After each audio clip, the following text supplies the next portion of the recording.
I have a 2x6 garden bed and I want to maximize the amount of produce and flowers that I get from this bed. So I'm going to show you what we plant and space it out. So if this is all you have to garden in, you can still get a successful harvest. Luckily, gardening during the cooler months, especially here in the low desert, is much easier. So you can plan on being able to harvest delicious vegetables and have beautiful flowers in this small of a space.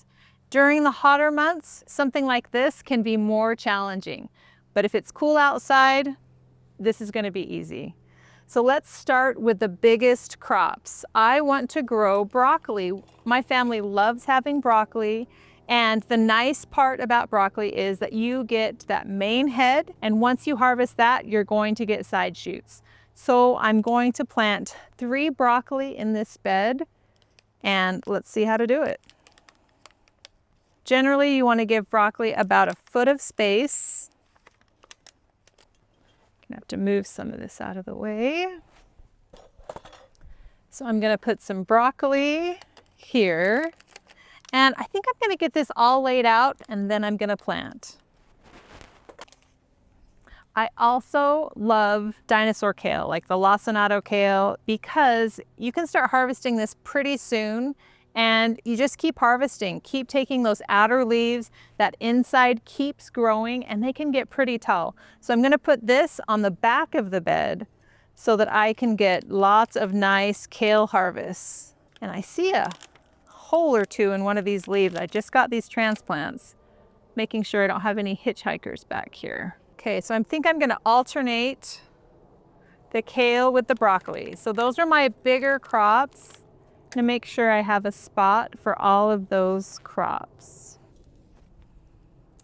The other thing we love from the garden is celery and lettuce.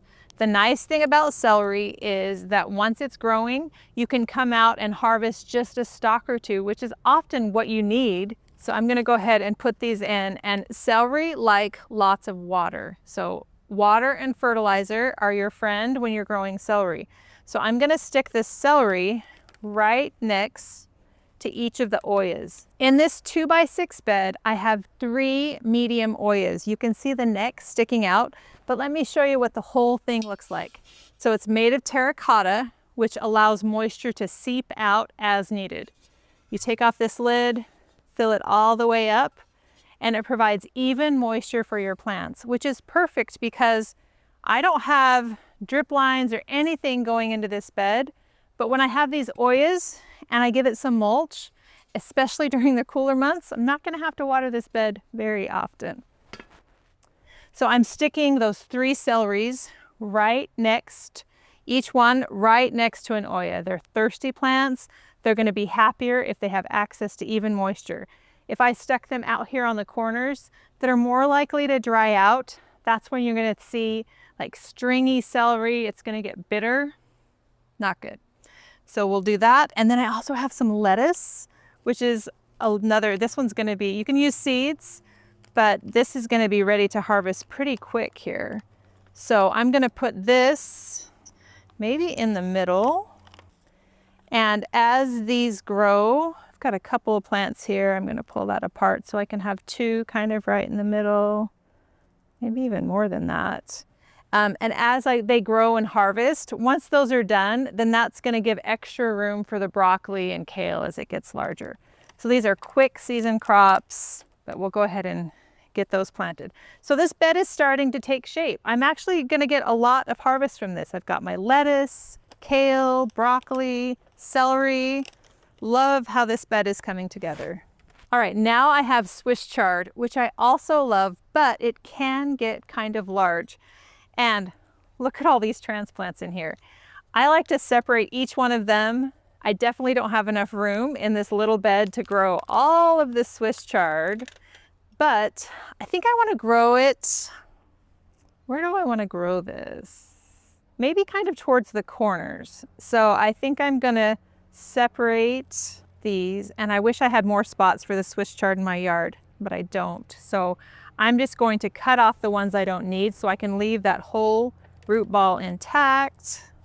Actually, there's 2 left. So I'm gonna put one here and one here. So this Swiss chard, it's just like the kale. You're going to be able to harvest those outer leaves, and the more you harvest, the more it's going to grow. So we'll keep an eye on those and see how they do. One of my family's favorite crops is peas. So I definitely want to have some peas in this bed, but regular peas, we love the sugar snap peas. They grow up my huge arch trellises and over and almost back again. So they are too big for this space. So I have these container snap peas. They are a little crunch, so they get smaller. And I have this little trellis here that I've just kind of stuck in. So I'll plant a couple of peas at the base of each trellis so that I can have some peas growing in here. And then I have some beets. So I don't love beets, but my mom loves to juice and she loves juicing beets, and I don't mind beet juice. So I'm actually going to surprise her and plant some beets this year, but I'll definitely be giving them to her to juice. So, and beets are one of the few root crops that you can actually separate and plant. Generally, root crops you definitely want to grow from seed where they are, but you can just see I'm peeling off each of these little beets. So I'm going to have beets all along the front here. And the trick to beets, to keep them from kind of drying out and getting pithy, is steady moisture and growing them fast. So we've got nice rich soil. I topped off this bed with the Growing in the Garden mix from Arizona Worm Farm. I filled it back up so it's nice. Got compost, worm castings. So these beets are going to grow fast. I'm going to make sure they stay watered, and so they will grow really well. So I'm not going to have enough room to do all of these beets, but I got quite a few in there. And then finally, I definitely want to have some flowers growing in here. When you're gardening in a small space, it can be tempting to only plant vegetables and fill this whole thing up with only things you can eat. But if you add flowers and herbs to your garden, the whole thing will be happier because you're going to attract beneficial insects that are going to help you with any pests that you have. You're creating a little ecosystem. Even if this is the only space you have to garden, adding a few flowers and herbs will make all of the difference. So we're going to add in some flowers, and technically you can eat these flowers. They don't taste that great. So we're going to add in some calendula, some alyssum, and cilantro. So calendula can get pretty big, and it doesn't mind a little bit of shade here. So I'm going to put it, actually I think all this bed's going to get pretty even sunlight. So I'm going to put some back in here, and so then that will give us some calendula. And when you're buying transplants, I didn't do a good job at this. Look at that. Those roots are growing clear out of that. Find transplants that are younger than this. This one's getting a little old. It's got roots kind of circling the pot. Look for younger transplants if you can find them. So before I plant this, I'm just going to kind of fix that a little bit so that this transplants well into my garden. But younger transplants are going to have a much easier time transitioning to your space. So we've got some calendula, and now let's add my favorite cool season flower, alyssum. So if you've grown alyssum before, you'll know that when you come outside, you're going to see all different kinds of just tiny little bees and hoverflies all over. And those insects lay their eggs near aphids and other pests, and those larvae are hungry. And so they are going to be the ones that take care of a lot of the pests that you're going to find in your garden. And a side benefit of alyssum is once it gets growing, so this doesn't look much now, but I'm definitely going to plant it towards the end so it can drape over the side. And once this gets large, the smell is good. It's just a light honey scent. Smells really, really good. So you definitely, if you only add one flower to your beds, add alyssum, plant it at the ends of the bed. You won't miss the space, but you'll love all of the pollinators, the smell, all of the good things that it does. And then finally, cilantro. So we all love cilantro. Well, not everyone loves cilantro. Most people love cilantro, but even if you don't like to eat it, you should still plant it because it's going to bolt up and it's going to have beautiful flowers that are going to attract even more pollinators. Even if all you do is grow cilantro for the pollinators, that's okay. I won't tell anybody. Your cilantro will turn into a ladybug factory. I had some cilantro last season. I couldn't even count the number of ladybugs that were all over that, every stage of ladybugs. So don't be alarmed if you see little alligator looking things on your cilantro. That is a larva of a ladybug, and very, very good thing. So let's get this planted. Let's see. Okay, so I'm going to start with the broccoli here in the front.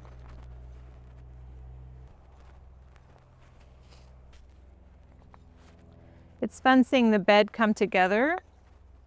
And over the next couple of days, it's going to be really important to keep this watered because the root balls on these transplants are pretty small, and they can dry out pretty easily. We're still getting, not hot temperatures, but it's still warm during the day.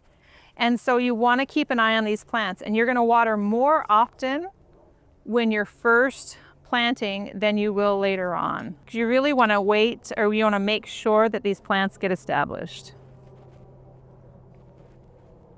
Tucking in that celery right next to the oya.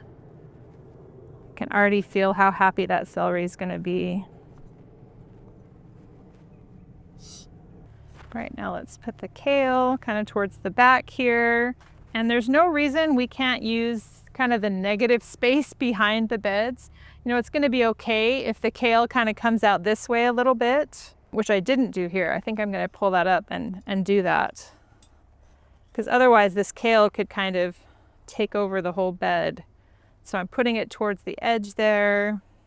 And believe it or not, this kale is going to get really tall and this calendula kind of grow right there. So let's see how that goes. All right, got my Swiss chard, some more lettuce. I'm really surprised actually how much we're fitting in here, and I'm excited for these harvests. So keep an eye on my Instagram stories and I'll post updates, and hopefully I'll do an update video here on YouTube as well so you can see how this bed is growing. I'm excited. And the nice thing is this bed is, I can put it in the place where it gets just the right amount of sunlight.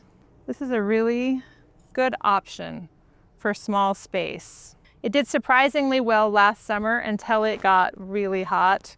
Then some of the crops in there, the peppers didn't love it. Basil was just fine. So now let's plant those beets. I'm just gonna make a hole, put that in there. Give each beet a couple of inches. If plants are crowded, they won't grow as well. So I want to make sure I give each beet enough room to grow. Use my planting guide. That has spacing guidelines right on there, and it has square foot spacing, but you can apply that to this bed here. It's kind of like a big square foot garden, or I guess it's a little square foot garden actually. Okay, so I've got those planted. I'm going to come in now and cut back some of this chard. Just leaving a couple of plants. That one, there we go, that was perfect. Just left one. It's gonna be happiest with just one. I think I'll go ahead and cut that back now. The Swiss chard, there was a whole bunch of plants. I didn't separate them out, but I'm cutting off at soil level all of those extras. All of those together are too close. They're never gonna grow that well.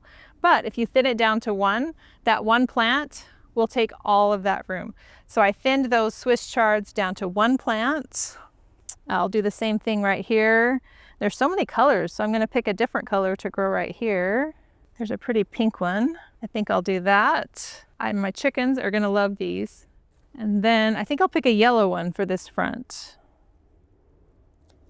All right, so I've got all the Swiss chards thinned down. There's a couple of extra beet seedlings. I think I've got enough, so I'm not going to, those will all go to the chickens. And then all I have left to do is the peas and the cilantro. So I'm going to plant, and I don't pre-soak my seeds. You can, but I've looked at a few different studies and it doesn't show a huge improvement. And what I've found when I soak seeds is I can forget about them. And so soaking too long is more harmful than not soaking. So for me, I don't soak my seeds. So I've got my dibber. I'm gonna put 2 or 3 seeds in each hole. Then I may or may not thin them. I'll probably come back in and thin, but that way we make sure I've got good germination, because I definitely want to have 1 pea climbing up each part of this trellis.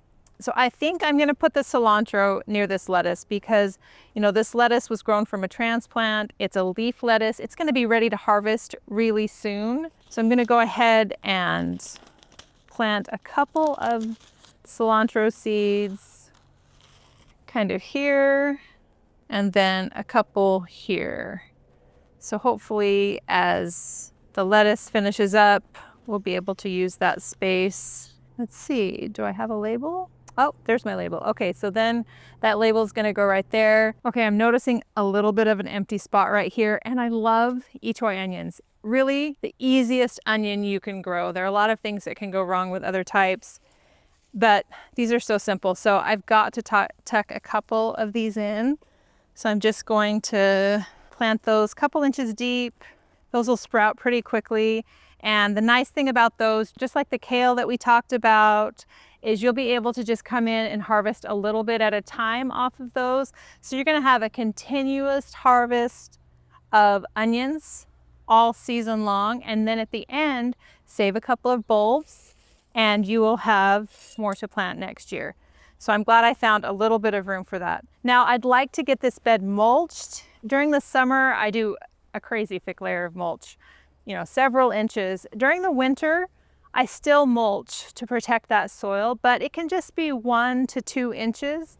And don't be afraid to mulch over, you know, remember I planted that cilantro. If I'm just doing a little light layer here over the peas, you know, it's okay. Seeds are resilient. They want to grow. They're gonna grow up through that mulch, no problem. Especially that little bit of a lighter layer, that won't be a problem. So I'm gonna add a layer of mulch to this bed.